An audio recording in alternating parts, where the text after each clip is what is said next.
Hello, everyone, and welcome to Dual Citizens. I'm Stephen McAlpine. And I'm David Ould. Steve, what are we looking at today? Well, it's a game of three halves today. Three halves, that's hockey, isn't it? Is hockey of three halves? There you go. What's the hockey we got? What's our hockey? Okay, we've got a variation on a theme. We've got Eurovision and anti-Semitism. We have fundamentalist Christianity and anti-Semitism. And last, but by no means least, we have Australian university protests and anti-Semitism. Oh, I'm sensing a theme there, Steve. Let's get into it.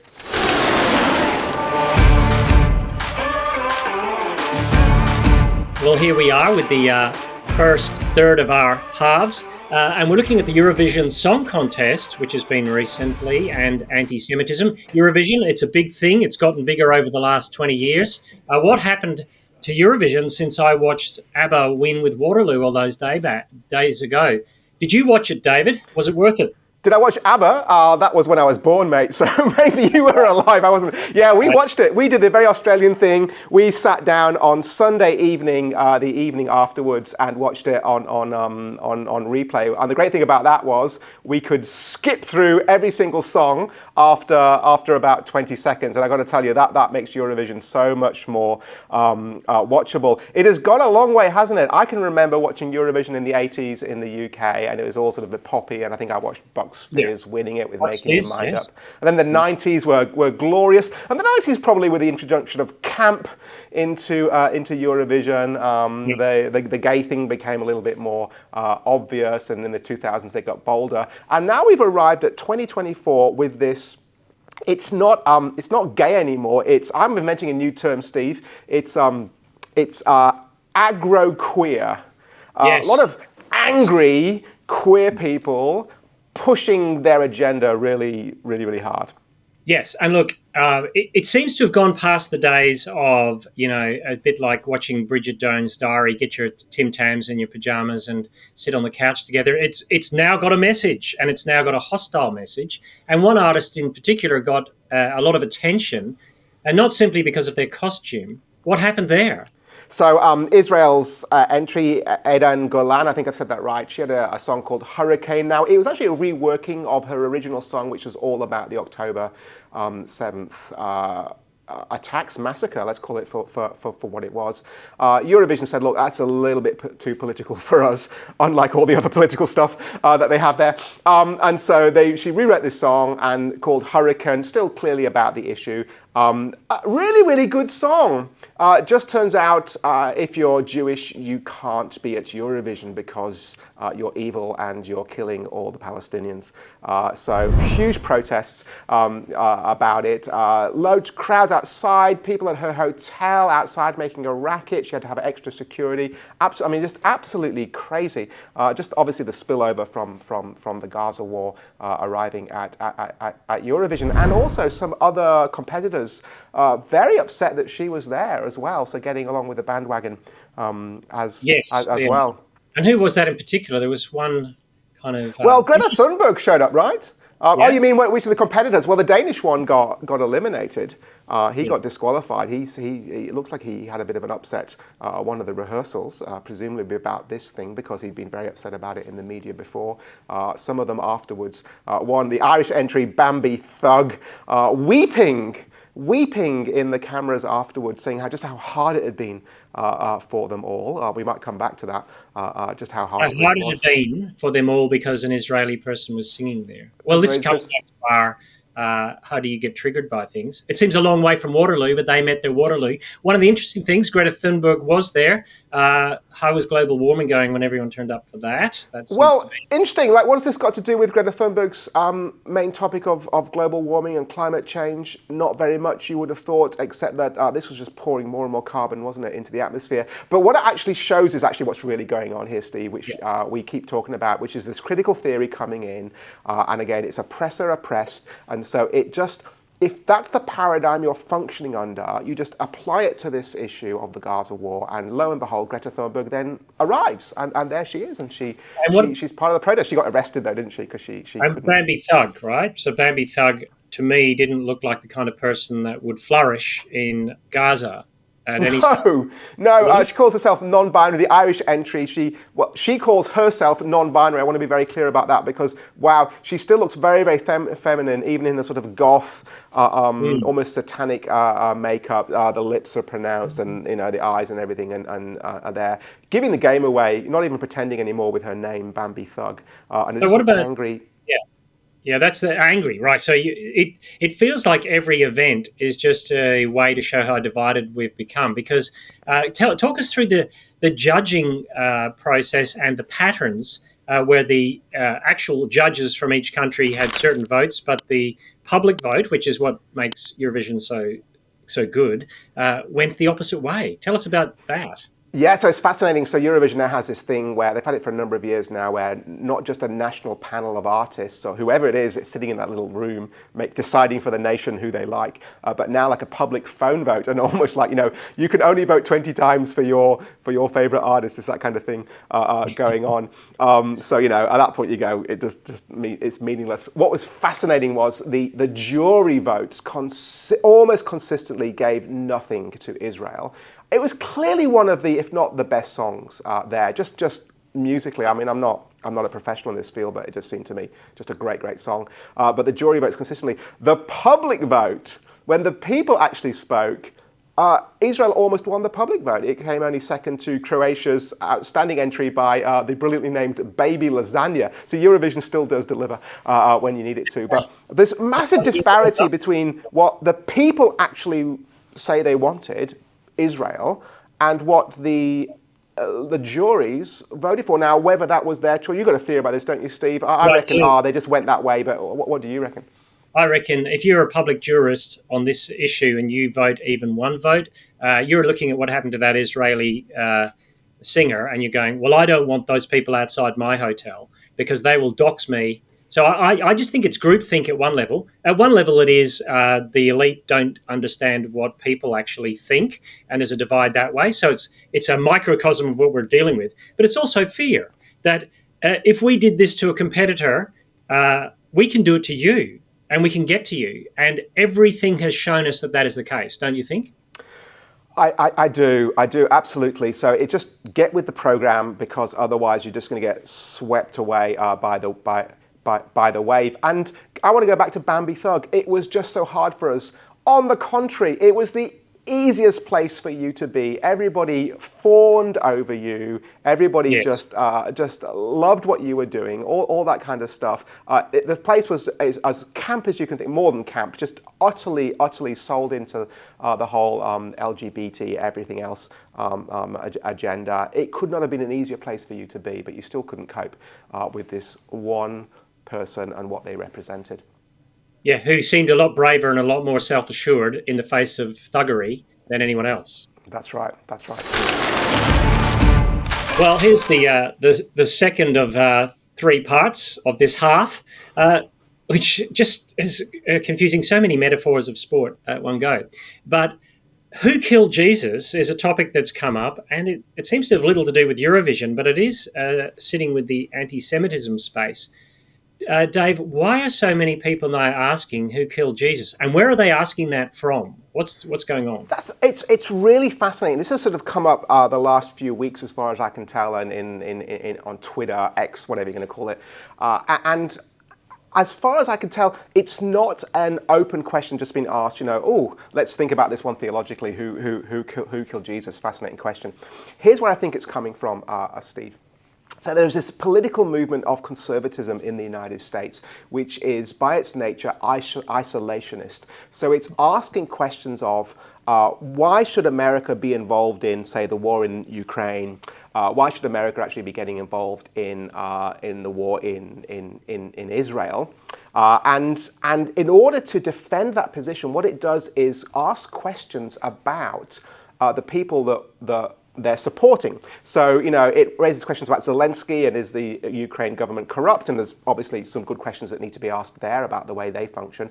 And then they turn their minds to Israel, and then they ask this question: who killed Jesus? The implied answer is the Jews, by implication. Well, why are we supporting them? It's a bizarre place to be at. It But that feels seems like, to be what's driving it. I wonder again how much of it is conscious and how much of it is, oh, look where we ended up because of the political position we took now.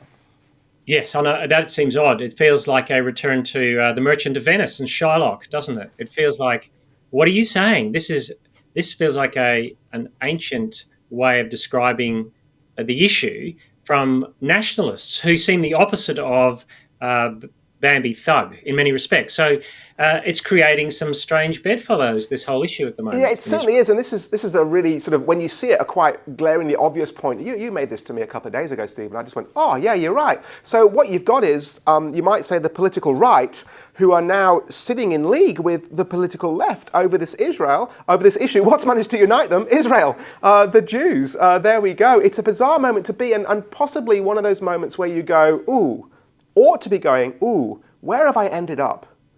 Yes, Look where I've ended up. Not just because if you're necessarily with someone, because you can be allies with people you disagree with on other stuff, on important things.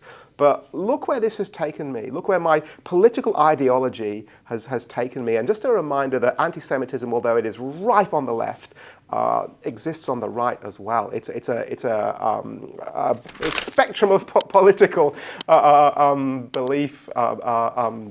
Aberration, but there it is. What a bizarre moment we've reached. well, it does seem interesting that when we see that friendships are forged because of Jesus in bad ways as well, because Herod and Pilate became friends over Jesus and killing him. Yes, Interestingly, in the that's scriptures, what it says. But so maybe that brings us to a theological question, and I ask it with trepidation, David, who killed Jesus? who killed Jesus. Well, you kind of given us a hint already to what the answer might be, and my preliminary answer is, it depends who you ask and what exactly they're trying to tell you. And that's not a fudge. Let me explain what I mean. So, for example, if you read John's Gospel, and Matthew's a little bit like it as well, John is very keen to show you Jesus as the true promised Messiah, the promised one from the Old Testament, the King of Israel, that Israel rejects. And particularly in John's Gospel, he speaks about the Jews, by which he actually means the Jewish leadership. So in John's Gospel, he portrays very clearly this rejection of Israel, personified by their leadership, of their true king. And there, Pilate becomes almost this helpless patsy, like he's almost this politically manipulated figure. He doesn't want to mess things up, and so he just goes with the flow and has Jesus killed, washes his hands of it and so on.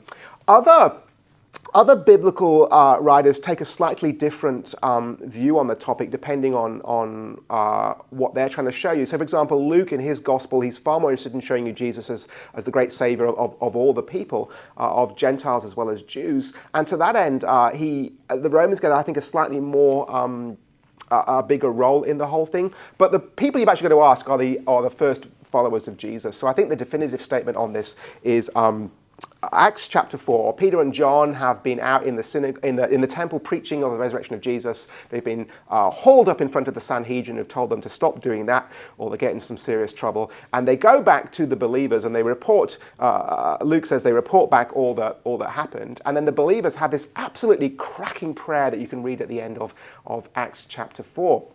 And what they do is they quote from Psalm 2 in the Old Testament, which is the great song, of course, of the anointed one of God, his Christ, and how the nations rage. So they quote it. Why do the nations rage and the people against the Lord and against his anointed one? And then they make the observation. They go, indeed, in this your holy city.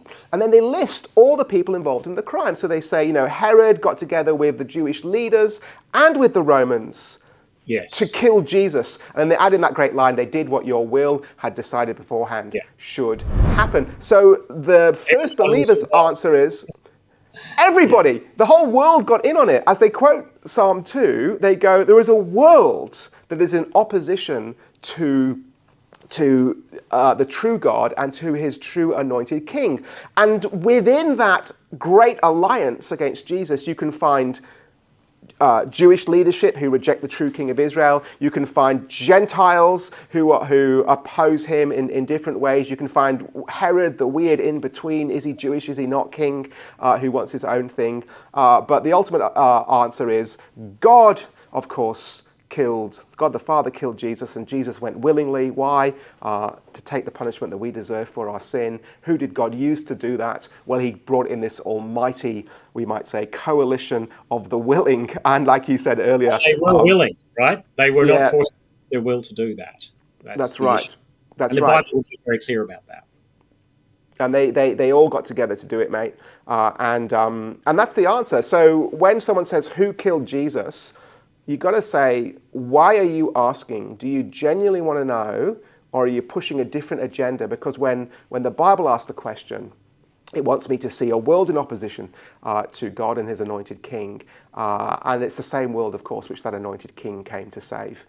So you can get a far richer gospel-centered answer if the gospel is your main concern. If politics is your concern, unfortunately, it looks like you end up somewhere else. Yeah. All right, so I keep saying a lot of times when America sneezes, the rest of the world catches a cold. And of course, the current sneeze in America is student protests all over their university campuses.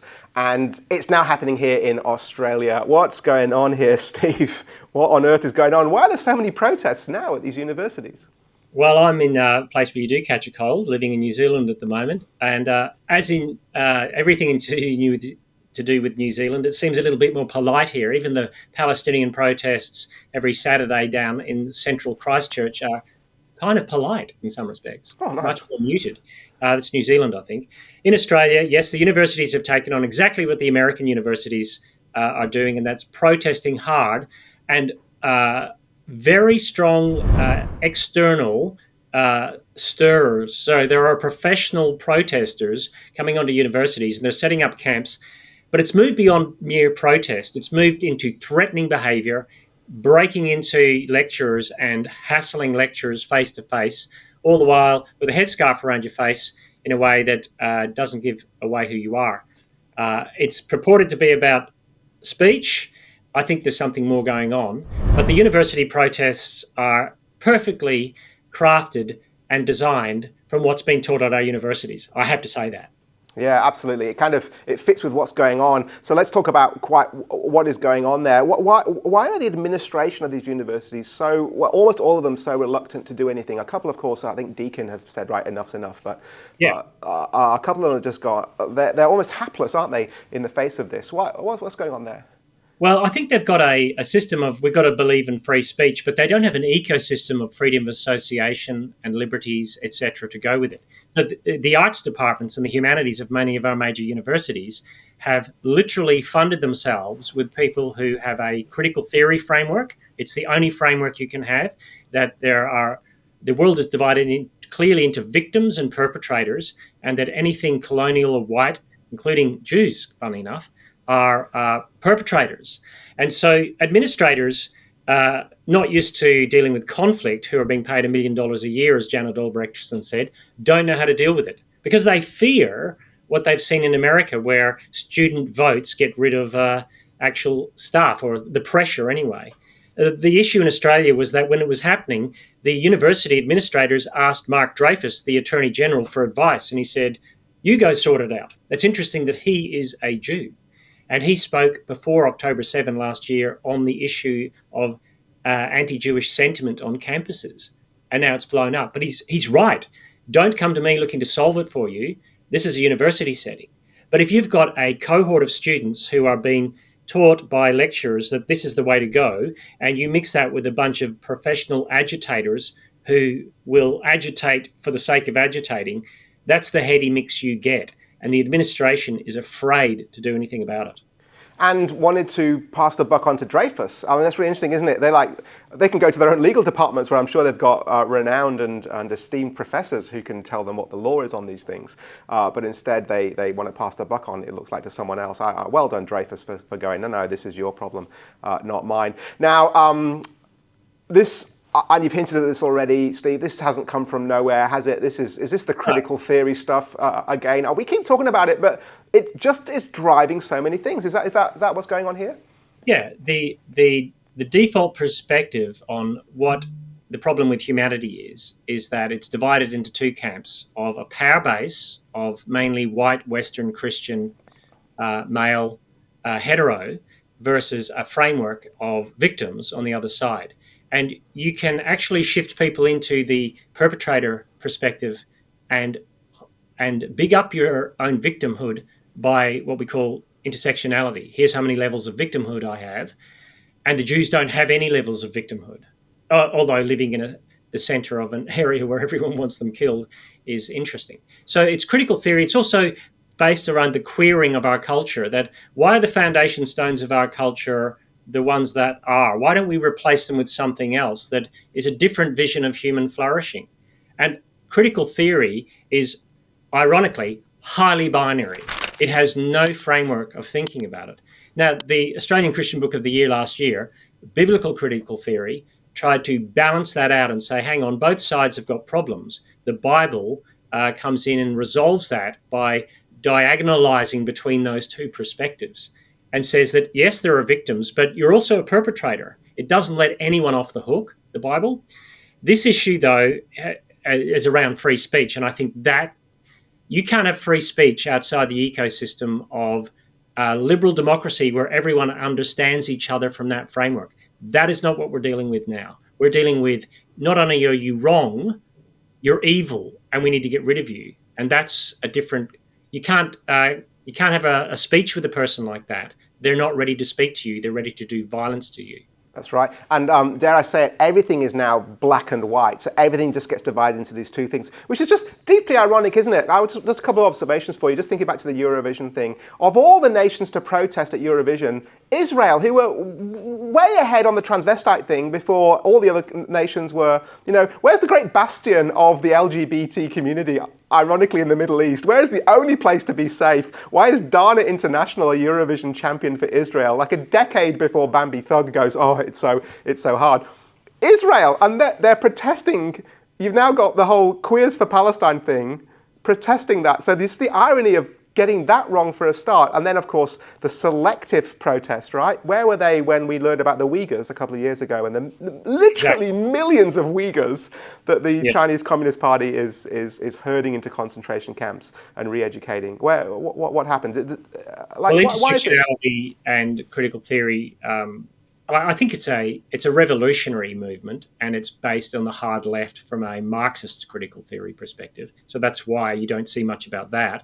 The other question I think is interesting, that I think it was Adam Crichton writing in The Australian saying the SCOTUS, Supreme Court of the United States, should strike down any restrictions on free speech that might spring from this, the anti-Semitism sort of legislations coming in to say we need to stop it.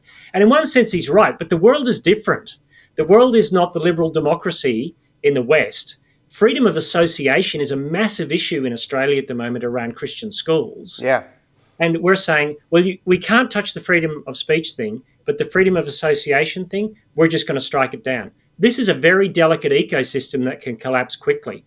And if you can't find a way to stop, it's not about freedom of speech. If you're being harassed in a lecture theatre by someone who's masked, that's not a speech issue. That's a terror issue. Yeah, absolutely. And so just trying to work out the balance of those things. How as Christians, I mean, Steve, we're just going to keep asking this question, don't we? How as Christians do we respond to this? What is the better gospel way that we can think about these things? Perhaps when it comes to working out who's right and who's wrong, and then what the solution is to that. Well, the first thing I'd say, I was a little bit, sad but not surprised by some more progressive Christians in Australia. The minute something happened in the Middle East, jumped on a bandwagon that they may now be regretting a little bit when they see the extremes of where these protests are going. And I think that proves that some Christians in Australia are more taken with critical theory than they are with scriptural understanding of how we respond to issues. I will say that. The other thing I'd say is we're not championing that Israel has better trans rights than everyone else. We're not saying that's the gospel, right? We're saying that those people who don't have Jesus as Lord will live a different life with a different framework of thinking. And it can look a very moral framework, or it can look a very immoral framework. But Jesus brings people together and ends hostility between people, not as the fruit of ending hostility between us and God.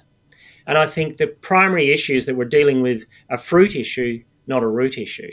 And there is no way around this issue that can be solved legislatively, because we're trying to change people's hearts at legislation level, and that doesn't work. Christians are to show kindness and compassion and clarity to those they disagree with. They don't have to agree with them, and they don't have to say that everything that Israel does is right, and they don't have to say that everything the Palestinians do is wrong. Clearly not the case. But what we're seeing at the moment, I think, is a case that Christians need to be very careful how they step into hard, hot protest. The Bible tells us, if it's possible, live at peace with everyone and submit to your rulers and authorities. Modern day soft evangelical Christianity doesn't believe that. It believes there's more traction and somehow more authenticity in being angry and protesting about things. Yet St. Paul would not recognize the modern day evangelical in that frame in the public square. Yeah.